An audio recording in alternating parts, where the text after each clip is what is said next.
During the break और break के जाने से पहले आपको याद होगा कि राजा मोहसिन हमारे जो कोर्ट रिपोर्टर हैं वो खबर दे के गए हैं कि chief justice of Pakistan Umar Ata Bandial साहब और सीनियर प्यूनल जज जस्टिस काजी फाइज ईसा साहब की मुलाकात हुई है इफ्तारी से कुछ अर्सा पहले।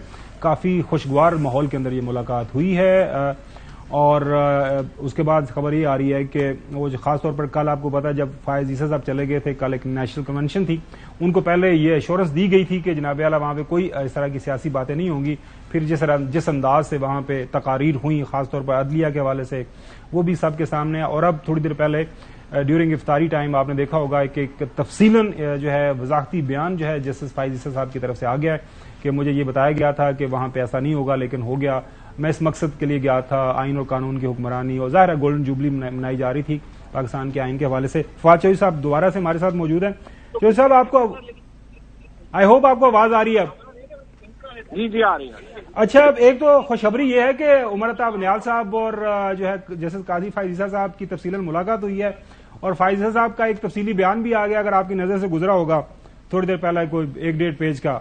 उन्होंने कहा जी मेरा मकसद ये नहीं था, मैं तो इस मकसद के लिए गया था और फिर वहां पे इस तरह की सारी चीजें हो गई, ये तासुर बना। इसके ऊपर कोई करेंगे? देखिए, पहली बात तो ये है कि हर इदारे के कोई डिसिप्लिन होते हैं। जब 15 जजेस को इनवाइट किया गया था और 14 नहीं गए और चीफ जस्टिस साहब को तो बताए, मेरा ये ख्याल है ये मुलाकात तो उनको पहले करनी चाहिए थी जाने से और उनकी मशवरा लेते और चीफ जस्टिस साहब की जो राय होती है उसके मुताबिक अमल करते हैं। अब तो ये जो वजाहत आई है ये एक्चुअली ज्यादा, इससे तो वजाहत ना करते तो ज्यादा बेहतर था।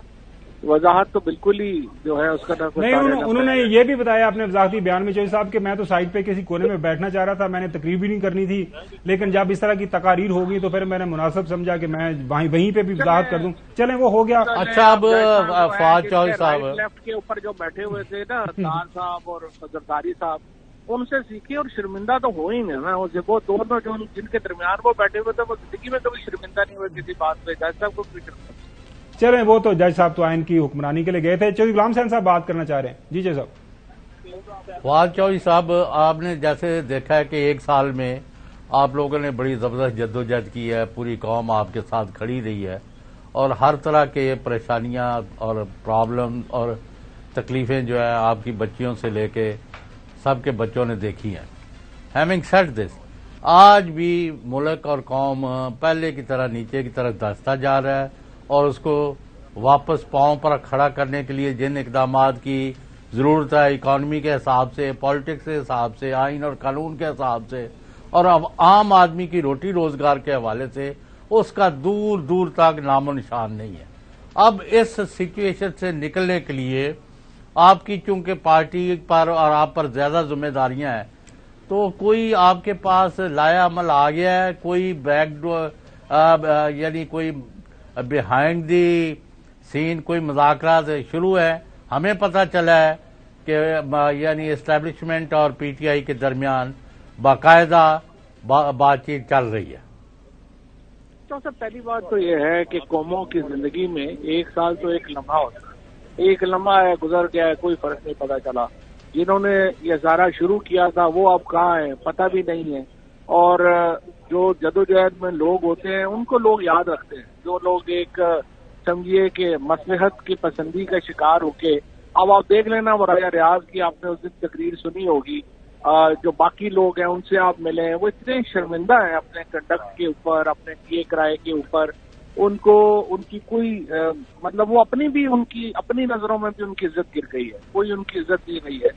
लोग जो जदोजहद करते हैं, जो लोग मैं आपको बताऊं कि जो लोग अयूब खान और फातिमा जिन्ना की उस जंग में अयूब खान के साथ थे, उनकी नस्लें भी आज शर्मिंदा है। और हमें तो खैर फख्र है कि हम उस वक्त भी फातिमा जिन्ना के हरावल दस्ते में थे। तो ये एक लम्हा होता है, ये गुजर गया। जहां तक आपने कहा कि बैकडोर की, देखिए बैकडोर की जरूरत ही नहीं है। हम तो कह रहे हैं कि फ्रंट डोर करें।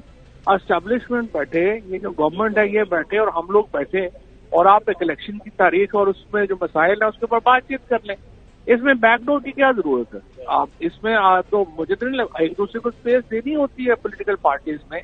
लेकिन ये अभी तक ये कहना कि नहीं माइनस इमरान खान के बगैर हम नहीं मानेंगे और कुछ देंगे और ये कर देंगे वो कर देंगे, یہ باتیں جب ذہن میں آ جائیں گی کہ نہیں ایک دوسرے کو اسپیس دے کے چلنا ہے تو بات چیت ہو جائے گی. اچھا فواد چودھری صاحب، جو ہمارے پاس انفارمیشن اسلام آباد میں فیڈرل گورنمنٹ تو انہوں نے بالکل فیصلہ کیا ہوا ہے کم وقت میں کسی طرح کا کوئی الیکشن نہیں دینے. اس کے ساتھ ساتھ آپ کی نظر سے خبر گزری ہوگی کل جو چیف الیکشن کمشنر نے خط لکھ دیا ہے، وہ آرٹیکل ان کا جو سیکشن 57 ہے اور 58 2017 کا جو الیکشن ایکٹ ہے اس کے اندر تبدیلی کے حوالے سے بھی لکھ دیا گیا ہے. وہ ایک عام قانون سازی اگر ہو جاتی ہے تو پھر وہ جو ڈیٹ کی بات ہو رہی ہے پھر تو کہانی میرے خیال میں وہ جو پلان کر رہے ہیں جو کل رانا ثناء اللہ صاحب نے کہا جی الیکشن تو ہم اکتوبر میں بھی نہیں دیں گے، تو مجھے نہیں لگ رہا، میں کم از کم الیکشن نہیں دیکھ رہے.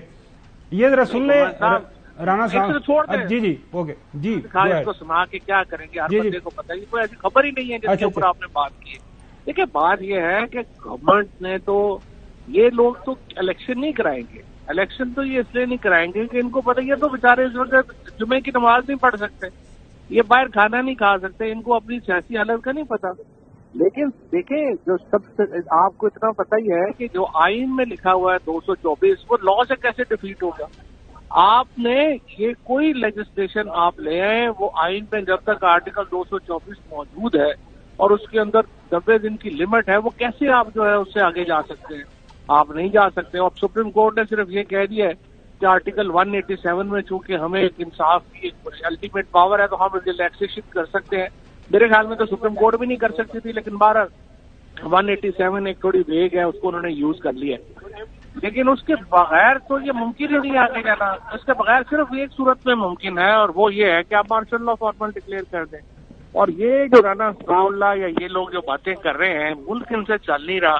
اب تو دیکھیں نا مسئلہ صرف یہ نہیں ہے کہ ہم نے حکومت میں بیٹھا رہنا ہے، مسئلہ یہ بھی ہے کہ آپ نے پاکستان کو چلانا ہے. 22 کروڑ لوگوں کا ملک ہے. جس طرح ابھی 24 لوگ اس میں آٹے کی لائنوں میں لگ کے اس ایک مہینے میں جو ہے اپنی جان دے چکے ہیں. جو سفید پوش طبقہ ہے اس کی تو بالکل آپ نے زندگی اجیرن کر دی ہے. اگر لوگ چاہتے ہیں کہ یہ جب تک الٹیمیٹ ریئیکشن نہ دیکھ لیں لوگوں کا اس سے پہلے کرسی نہیں چھوڑنی، پھر تو اپنی مرضی. چلیں چودھری صاحب وی ہوپ کہ اچھی طرح معاملات آگے چلیں.